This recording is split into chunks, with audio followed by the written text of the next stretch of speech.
Rush hour. Osaka, Japan. A Monday morning. A commuter train is carrying hundreds of people to work. Anxious over connections, many of the passengers are unaware this will be their last journey, until it's too late.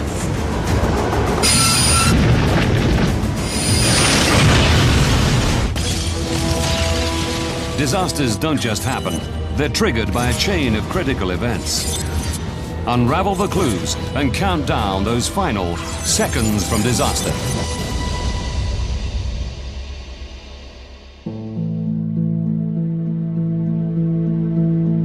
Japan. The Fukuchiyama Railway Line, Hyogo Prefecture.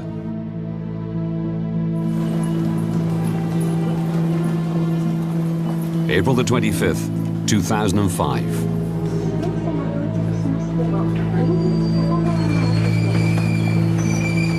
It's rush hour. The platforms are packed. 8:53.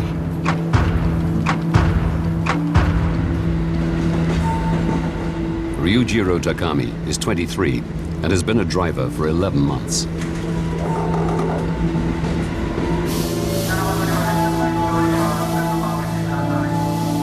Takarazuka Station. For rapid train 5418M, it's the end of the line.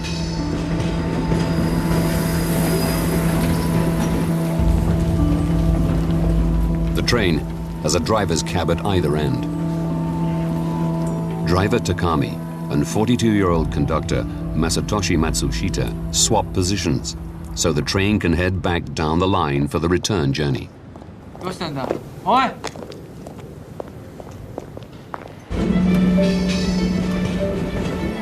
9:03.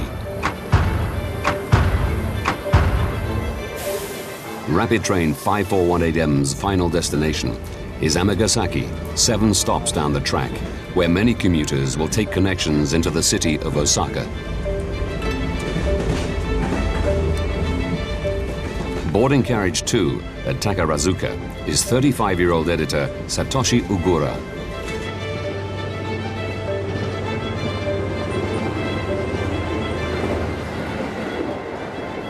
I took that train every day to commute to the company I work for in Osaka, and I always sat in the same spot in the second carriage.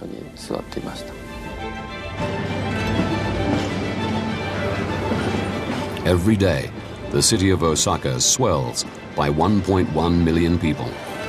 Most of them are traveling from towns and suburbs via a network of railway lines. This is one of the largest metropolitan areas in the world.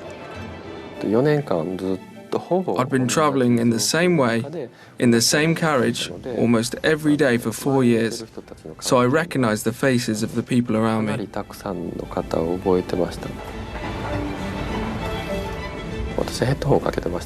I had headphones on and I was listening to music. The train moved off and I fell asleep.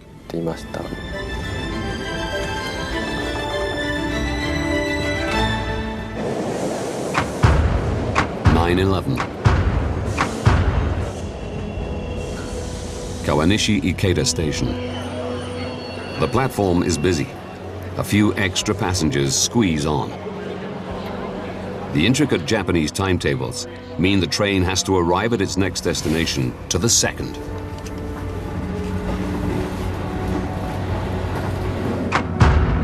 (9:13 a.m.)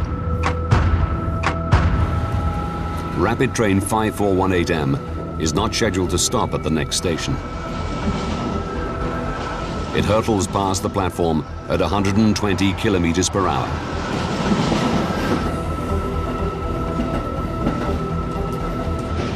Carriage 5. 19-year-old student Tomokazu Chatani is on his way to university in Kyoto Prefecture. So, it was a perfectly normal day. It just felt like the start of another week.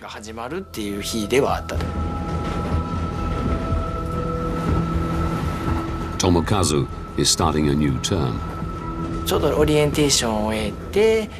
orientations were over, and from that day, from that week onwards, the real classes were beginning.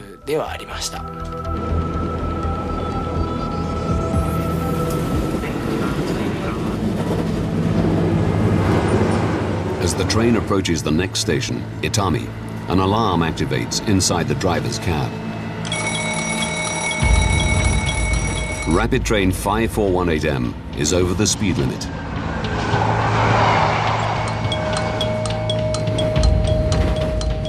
Driver Takami either doesn't notice or chooses to ignore the warning.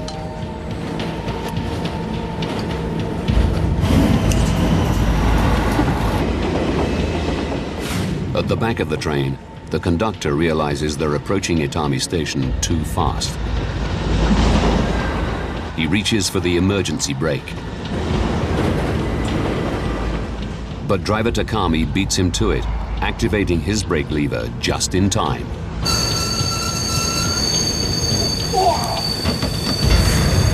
The train comes to an abrupt stop at Itami Station.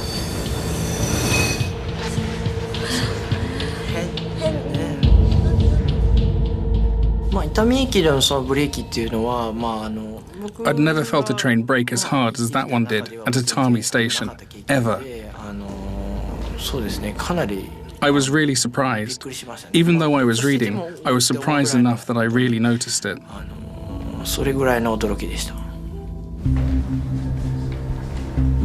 The train has overshot the platform by the length of more than 3 carriages. The driver calls the conductor on the internal phone system. 今バックして定時に戻しますので。Well, the fifth carriage stopping in the position of the first carriage is something that would normally never happen.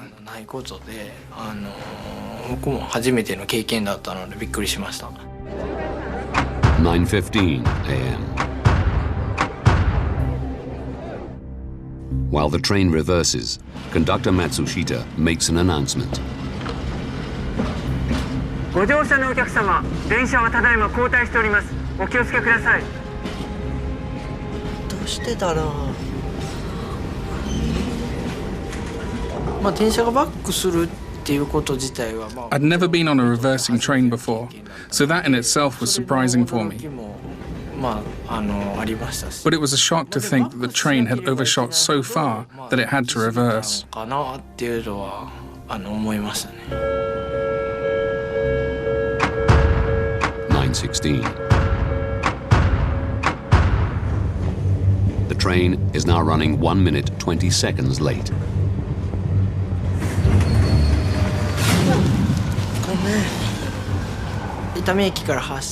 After we left Itami, I was jolted as the train left the station. I felt that the driver was in a hurry.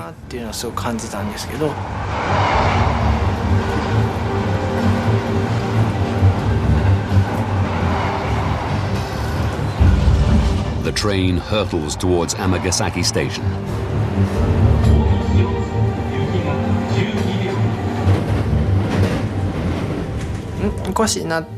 I thought that something was strange, that the train was going a bit fast. 9:18. Carriage 2.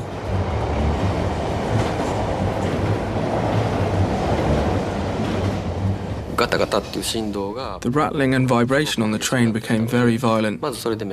That's mainly what woke me up. There was a far-away, rumbling noise.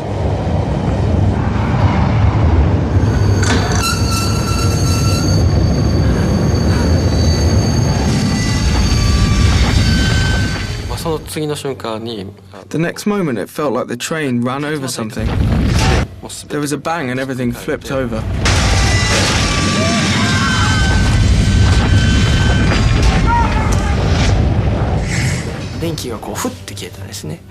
The lights suddenly went out, and it was really dark. Pretty dark.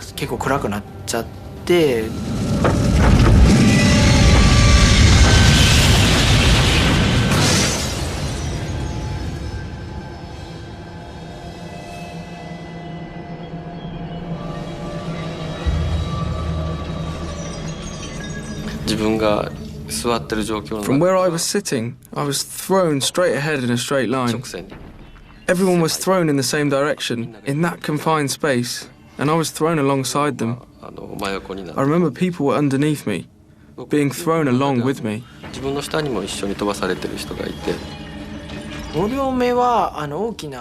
The carriage rocked violently.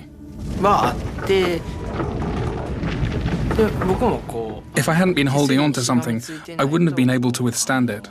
I got the impression that the standing passengers were falling into each other. I think a lot of them did.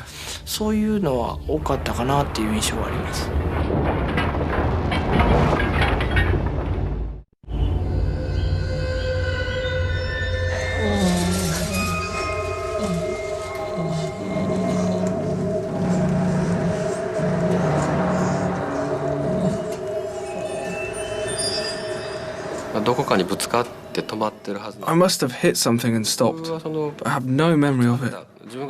No memory of hitting anything.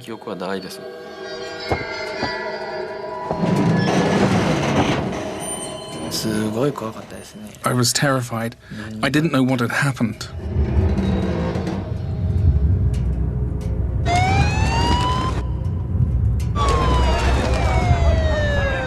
The train has crashed into an apartment block just outside Amagasaki Station.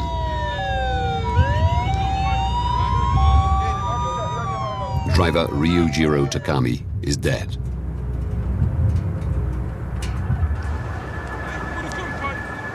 Satoshi Ogura is trapped inside badly damaged carriage 2. His right leg is caught. It was so quiet at first. You couldn't imagine anyone was alive. There was one person, she was right in front of me.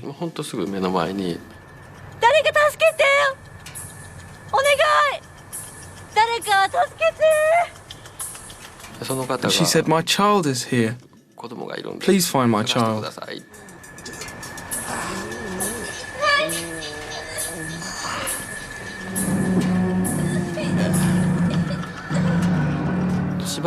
After a little while, I got the impression that people were starting to move.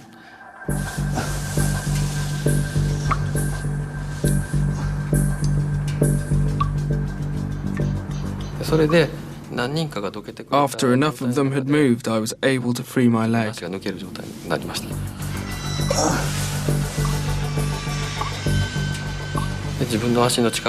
I pulled out a train seat near my leg, and after that I was able to free my leg easily.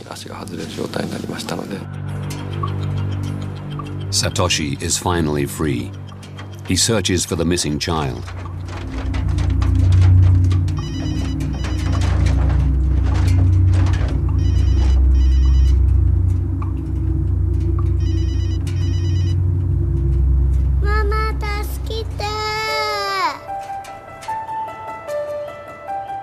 Despite having a broken ankle, Satoshi lifts her out of the wrecked carriage. Of course, it's wonderful the child was saved. But in that situation, people survive purely by chance.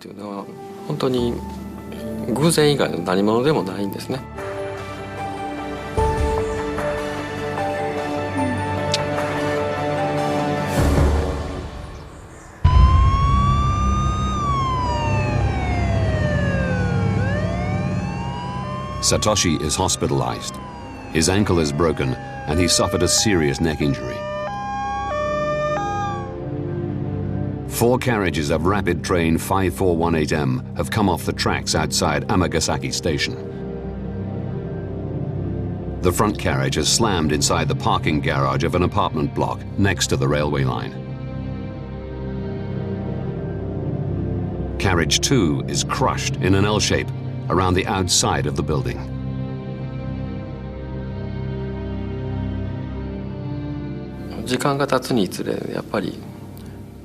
As time went on, the faces of those I knew from the second carriage appeared among those of the dead.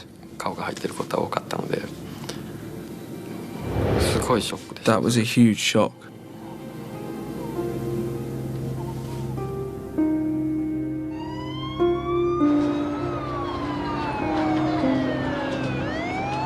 The Amagasaki disaster leaves 562 injured and 107 dead, with 99 of the fatalities coming from the front two carriages.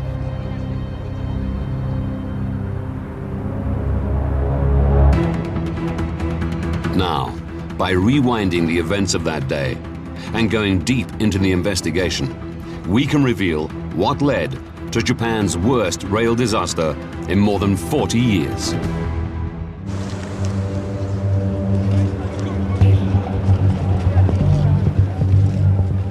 The original accident inquiry is conducted by the Japan Transport Safety Board, the JTSB. With 8.3 million commuters using this rail network every day, they need to find out why the train crashed before tragedy strikes again. They start scouring the site for clues.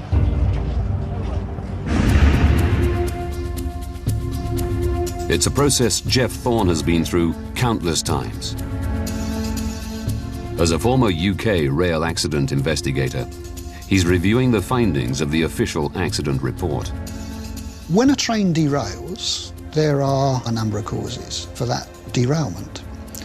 One could be that the train is defective in some way. Another could be the track is defective. And an accident investigator needs to gather evidence from both.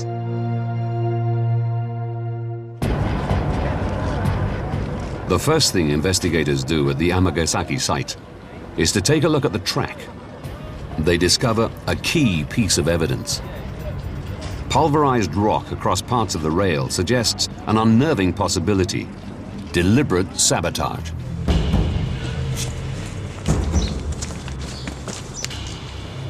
Looking for evidence of vandalism is one of the things that is going to be investigated quite significantly and seriously.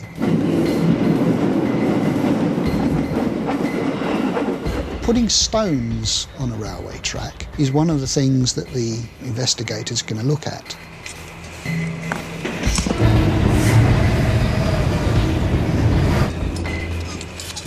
It would need quite a lot of stone to make a significant impact on the train and cause it to derail. But nevertheless, it is a possibility. Vandals have caused other train derailments in Japan. In 1980, on the Keihan Electric Railway, a group of junior high school students placed a block of concrete on the tracks. The first two carriages of a passenger train derailed and crashed into a house, injuring 104 people. If the Amagasaki crash was caused by vandals, the culprits are still out there. But analysis of the crushed stone found at the crash site eliminates this theory. Crushed stone on the top of the track was the same as the ballast which holds the track in place. That was an important conclusion. Ballast is the small granite stones laid alongside and underneath a railway track to hold it in place. The investigators conclude that as the front of the train derailed, the wheels ploughed through the ballast and threw it all over the track. The carriages at the back of the train then ran over and crushed the stones, leaving traces on the rails. The crushed stone didn't cause the accident, it was a consequence of the accident occurring. Vandalism is quickly dismissed as a cause of the crash. But the examination of the track does lead to new speculation.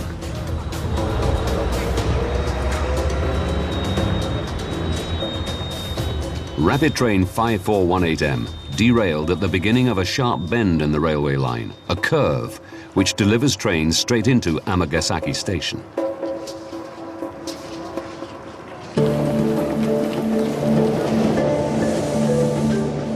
Amagasaki is a vital hub feeding commuters into the city of Osaka. Osaka is one of Japan's major metropolitan areas and therefore a major commuter hub. People are coming in and out from west, from east, from north and south, every direction, every day. Dr. Louisa Rubenthien is an expert on the Japanese train system. The rail system in Japan carries almost half the population of Japan every day.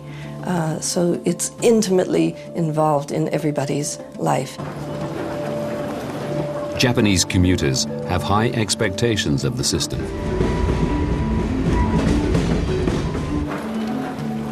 So the timetables are very, very intricate.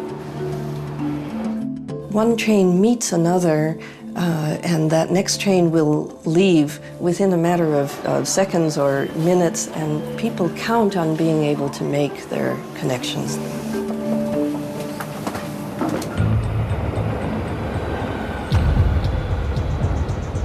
Rail records reveal that in 1997, train company JR West modified the curve into Amagasaki Station. The radius was reduced by half, from 600 to 304 meters.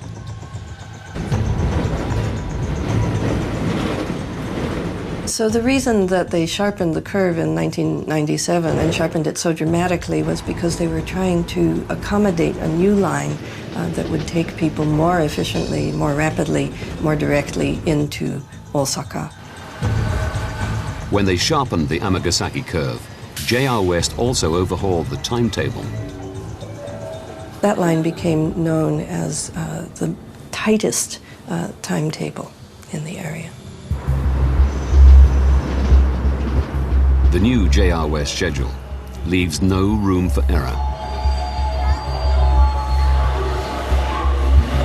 Rapid train 5418M needs to be at Amagasaki exactly on time, so passengers can make their connections into Osaka. People have very little patience for late trains in Japan. On time in Japan means literally within the seconds within that precise minute that the train is supposed to be there. So the sharp curve and the tight timetable are part of an efficient railway service. But investigator Jeff Thorne wants to know if the curve played a role in the accident. The curve outside Amagasaki Station is just over 300 metres radius. That's a fairly tight curve, but it can be negotiated quite safely, providing the speed limit is adhered to. The speed a train takes on the curve is critical. If a train is travelling round a curve much too fast, basic physics will just cause the train to topple over.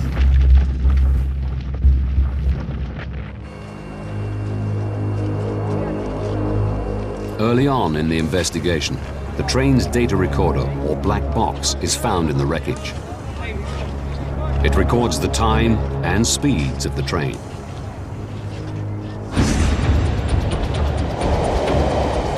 The data recorder of Rapid Train 5418M reveals it was traveling at 116 kilometers per hour as it entered the curve.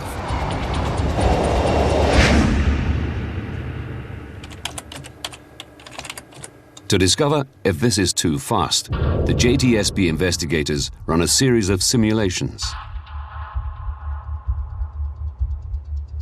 They realize a train will derail on the Amagasaki curve at 106 kilometers per hour. It was inevitable that the train was going to derail and tip over.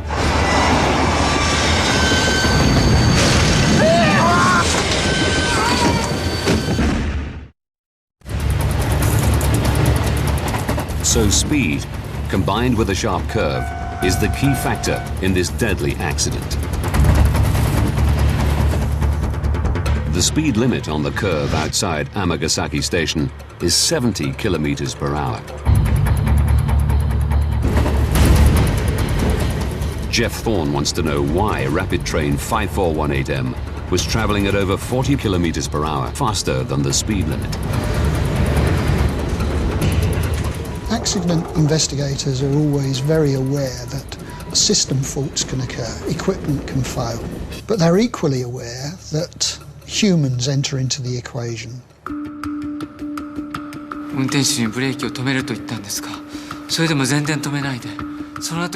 To shed light on the driver's actions, the JTSB investigators take a statement from the conductor. It reveals an unusual incident at the beginning of the journey. This is his testimony. At around 8:53, we stopped sharply just before Takarazuka Station. The driver has run a red light, and the train is brought to a halt by a safety system, ATS, or Automatic Train Stop. As a result, it departs Takarazuka Station 15 seconds late. At the next station, Itami, the train overshoots the platform by over 3 car lengths. On our arrival at Itami, I thought that as cars 5 and 6 passed the start of the platform, we were going a bit fast. The driver has to reverse the train back into the station. By the time it departs, it's now running 1 minute 20 seconds late. And the train running late is not the driver's only problem. The driver of the train had overrun the platform at the last station, and this was against JR regulations. The rules said that the conductor had to report the overrun right away and explain it to the supervisor. Because of the overrun at Itami Station, the driver knows he's now facing disciplinary action.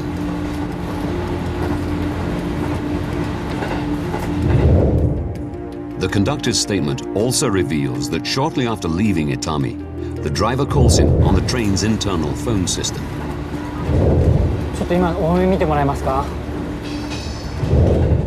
I can't remember exactly what he said to me, but it was something like, "Please overlook my mistake." I thought to myself, he wants me to report the distance that we overshot as being less than it really was. The driver was extremely concerned about the overrun and was trying to convince the conductor to underplay it. As they're talking, a passenger interrupts to complain about the delay in the schedule. So I just said to the driver, "You're going too fast." Put down the receiver and opened the door to the passenger. The driver probably thought the conductor hung up on me. He's angry with me. The conductor has no choice but to report the overrun to the main control room. And JR West regulations stipulate he has to do it immediately. At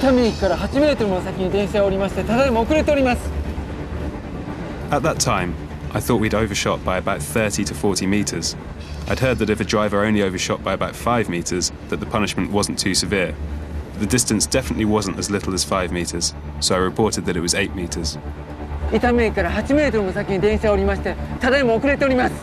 As the conductor makes his report, the driver can hear it over the radio in his cab.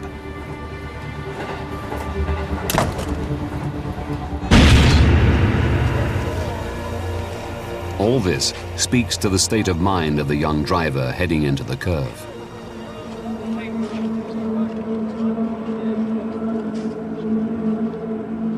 But when JTSB investigators analyze the black box data, it reveals that 4 seconds before derailment, the driver does hit the brake. What's not clear is why this brake action fails to stop the speeding train.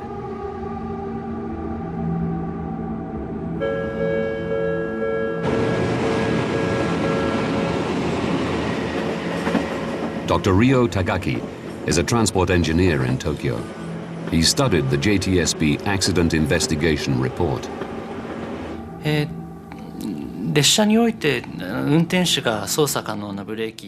are 3 broad categories of brakes that could be controlled by the driver with respect to the train involved in the accident.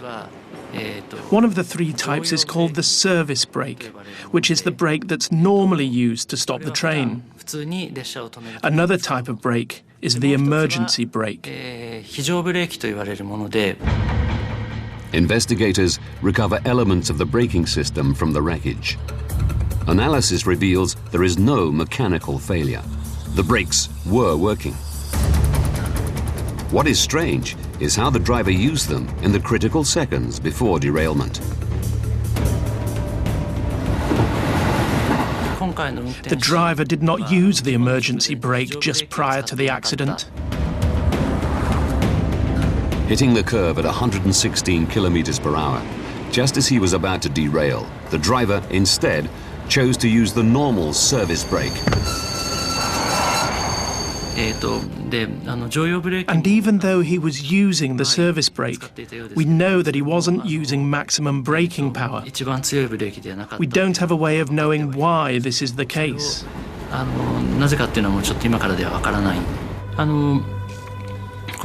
Among the reasons considered as to why the emergency brake was not used in this accident, one is that the driver has a duty to report the use of the emergency brake to the company. The strict company rules may have influenced the driver's actions.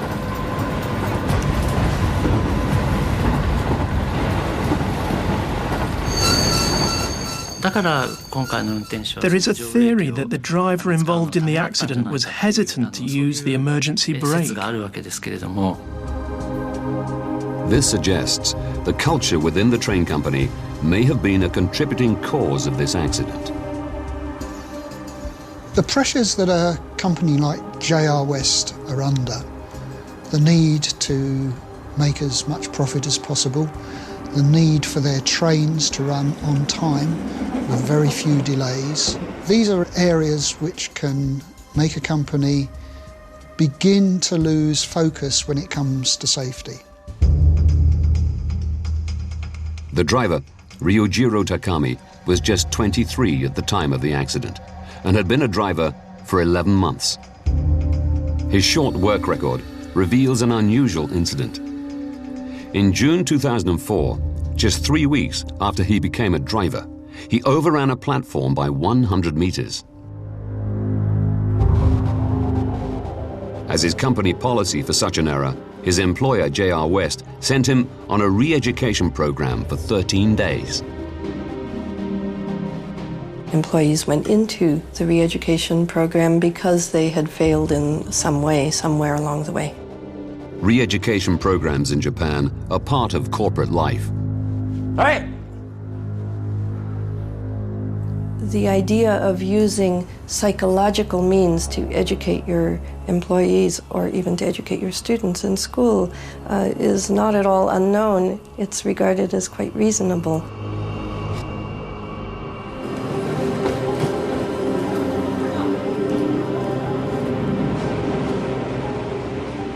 Masashi Yasuda is Chief Secretary of the West Japan Railway Workers Union. Many of his members at JR West have undergone re-education, or Nikkin Kyoiku. First of all, Nikkin Kyoiku is often handed out to or given to drivers. That's because drivers make mistakes. They overshoot the stop or go through red lights or make the wrong decision in unforeseen circumstances and don't stop when they should. There are all sorts of cases.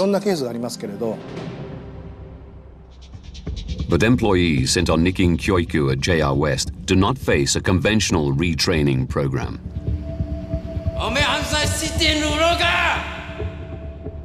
The program was designed to make them aware of the weight of responsibility upon them and of the implications of their failure. But the way that it went about doing this was to berate them, harass them, demean them. It was a very punitive approach. For the duration of their re-education, employees are forbidden from carrying out their normal jobs. They're not told how long their re-education will last and face financial penalties the longer it goes on.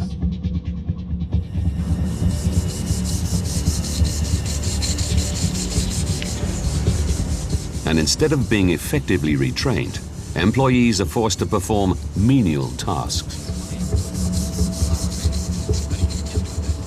To be specific, they make you clean up pigeon droppings, make you write endless reports, a page an hour.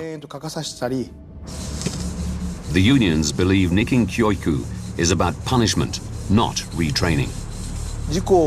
I think it can be said that it really violates the human rights of the driver who caused the accident, and that it's bullying.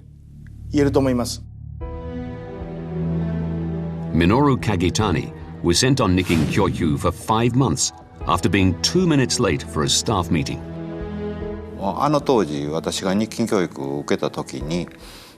When I underwent retraining, it was so terrible that I felt, if they continue to attack me in this way, I probably won't last. I'll have to quit and retire from the company. Kagitani claims he suffered severe mental abuse during his 5 months of Nikin Kyoiku. During the retraining, I was verbally abused by the managers and even told to quit. I couldn't sense any training aspect when training was performed that way. I kept saying things were fine to my friends too, with some bravado, but in truth, I hated coming to work. The retraining was very tough, honestly. Ryujiro Takami had been a driver for just 3 weeks when he overran a platform and was sent on Nikin Kyoiku.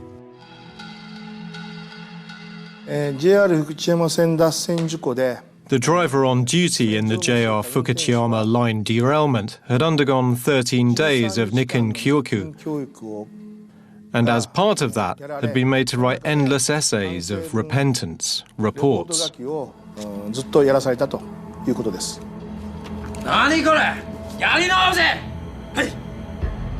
Yasuda believes the driver's experience of Nikin Kyoiku had a profound impact on him.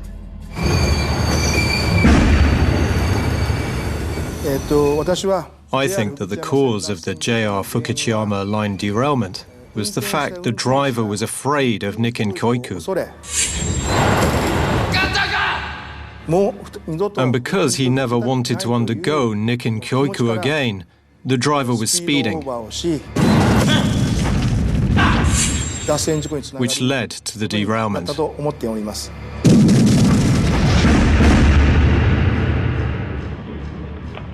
And the JTSB investigation also concluded the train company's practice of Nikin Kyoiku may have been a contributory factor in the crash.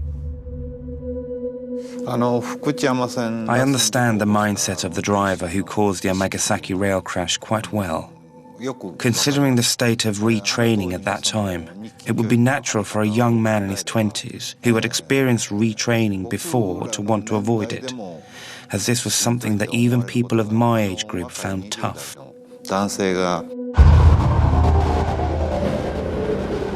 So the young driver of Rapid Train 5418M may have been under extreme psychological pressure at the time of the accident.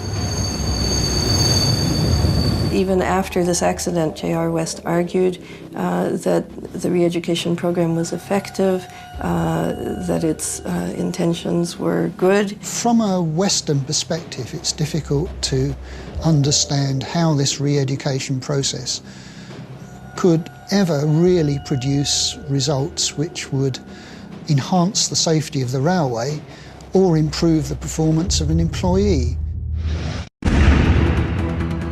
After examining the evidence, we can reveal why a commuter train flew off the tracks outside a suburban Japanese railway station, leaving 107 dead and 562 injured. 10 months to disaster. Train driver Ryujiro Takami attends a controversial re-education program run by train company JR West. The experience may have left him more concerned with avoiding punishment than the task in hand. 25 minutes to disaster.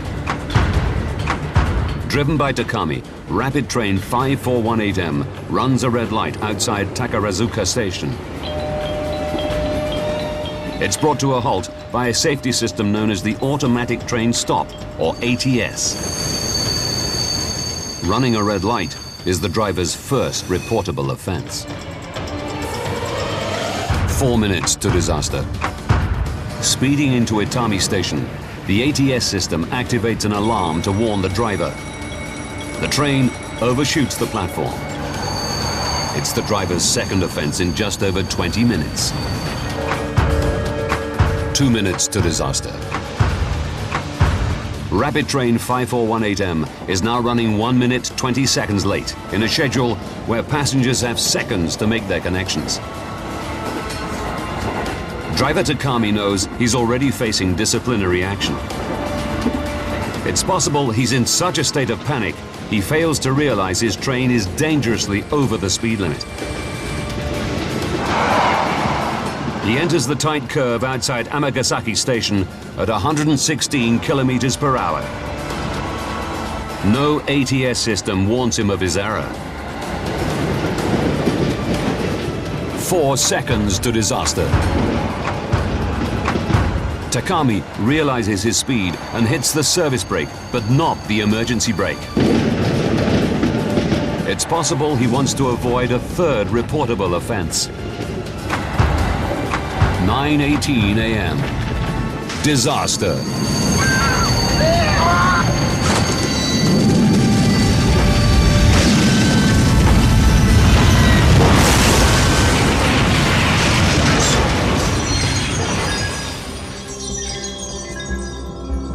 "107 passengers lose their lives. But despite the driver's error, the accident could have been prevented. An ATS safety system should have stepped in to save the driver and his passengers.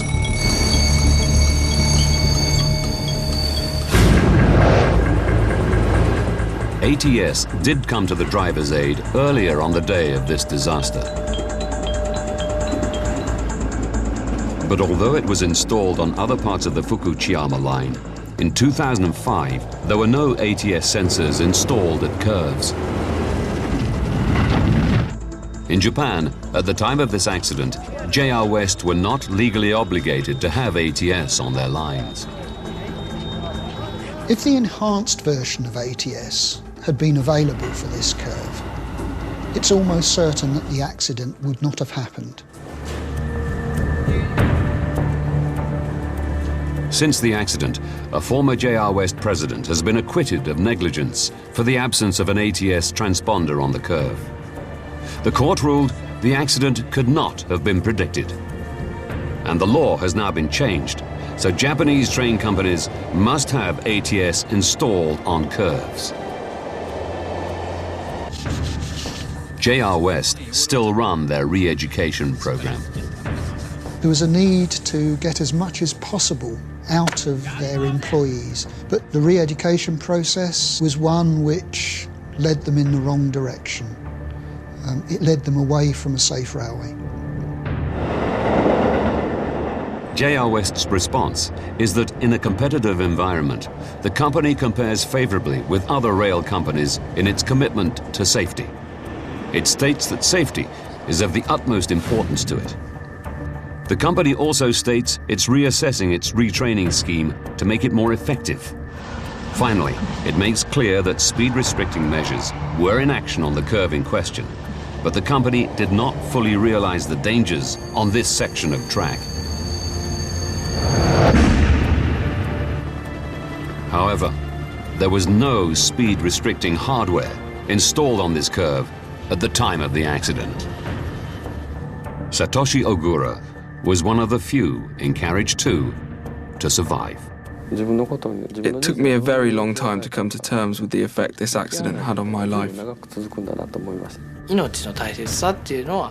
I learned how precious life is. Life can be lost in an instant, just like this. I was reminded that you only have one life. I became aware of that.